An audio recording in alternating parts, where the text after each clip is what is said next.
Hey there, folks. Welcome back to Succinct Psychology, aka Succinct. My name is Jaia Hendrickson, and today I'm going to be starting out Chapter 10 in Principles of Social Psychology.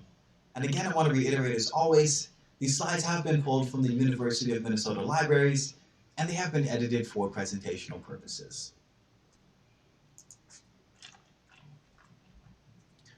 Alright, so Chapter 10 is going to focus on aggression.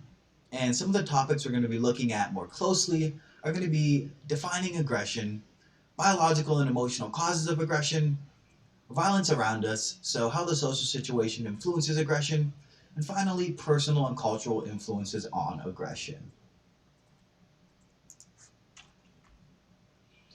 Aggression is a word that we use every day to characterize the behavior of others and perhaps even ourselves. We say that people are aggressive if they yell at or hit each other, if they cut other cars off in traffic, or even when they slam their fist on the desk in frustration. But other harmful acts, such as the injuries that sports players receive during a rough game, or the killing of enemies during a war, might not be viewed by everyone as aggression. Because aggression is so difficult to define, social psychologists, as well as many other people, including lawyers, judges, and politicians, have spent a great deal of their time trying to determine what should and shouldn't be considered aggression. Doing so forces us to make use of the processes of causal attribution to help us determine the reasons for the behaviors of others. Social psychologists define aggression as behavior that's intended to harm another individual who does not wish to be harmed. Because it involves the perception of intent, what looks like aggression from one point of view may not look like that from another, and the same harmful behavior may or may not be aggressive depending on its intent. The type or level of intent that underlies an aggressive behavior creates the distinction between the two fundamental types of aggression, which are caused by very different psychological processes. Emotional or impulsive aggression refers to aggression that occurs with only a small amount of forethought or intent, and that's determined primarily by impulsive emotions. Emotional aggression is the result of extreme negative emotions we're experiencing at the time that we aggress, and isn't intended to create any positive outcomes. When Sarah yells at her boyfriend, this is probably emotional aggression. It's impulsive and carried out in the heat of the moment. Other examples are the jealous lover who strikes out in rage, or the sports fan at a university who, after our basketball team won the NCAA championship, lit fires and destroyed cars around the stadium. Instrumental or cognitive aggression, on the other hand, is aggression that's intentional or planned. Instrumental aggression is more cognitive than affective and may be completely cold and calculating. Instrumental aggression is aimed at hurting someone to gain something, attention, monetary reward, or political power, for instance. If the aggressor believes that there's an easier way to obtain the goal, then aggression probably wouldn't occur. A bully who hits a child and steals her toy, a terrorist who kills civilians to gain political exposure, and a hired assassin are all good examples of instrumental aggression.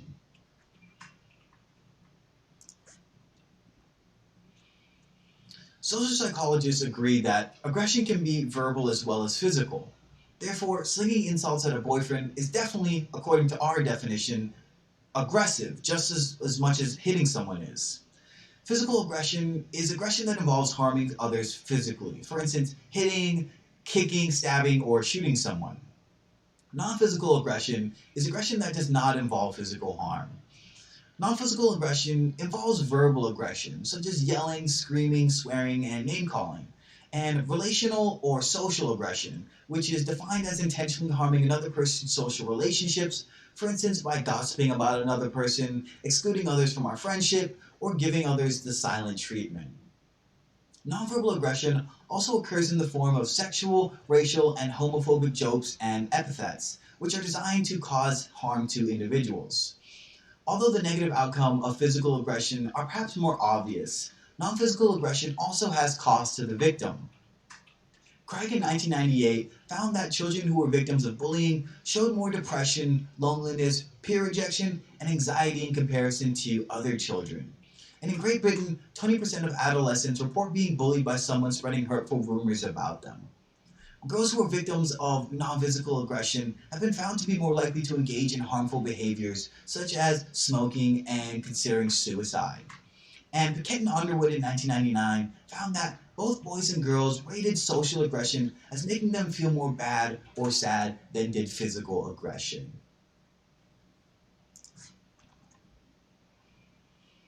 Recently, there's been an increase in school bullying through cyberbullying, which is aggression inflicted through the use of computers, cell phones, and other electronic devices.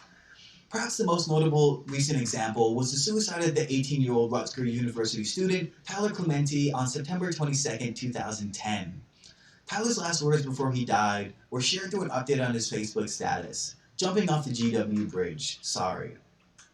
Clementi's suicide occurred after his roommate, Darun Ravi, and Ravi's friend Molly Way secretly enabled a remote cam in the room where Tyler and his male friend were sharing a sexual encounter, and then broadcasted the streaming video footage across the internet. Cyberbullying can be directed at anyone, but lesbian, gay, bisexual, and transgender individuals are most likely to be the targets. Blumenfield and Cooper in 2010 found that 54% of LGBT youths reported being cyberbullied within the last 3 months. Hindaju and Patcham in 2009 found that youth who reported being victims of cyberbullying experienced a variety of stresses from it, including psychological disorders, alcohol use, and in extreme cases, suicide. In addition to its emotional toll, cyberbullying also negatively affects participation in and success at school.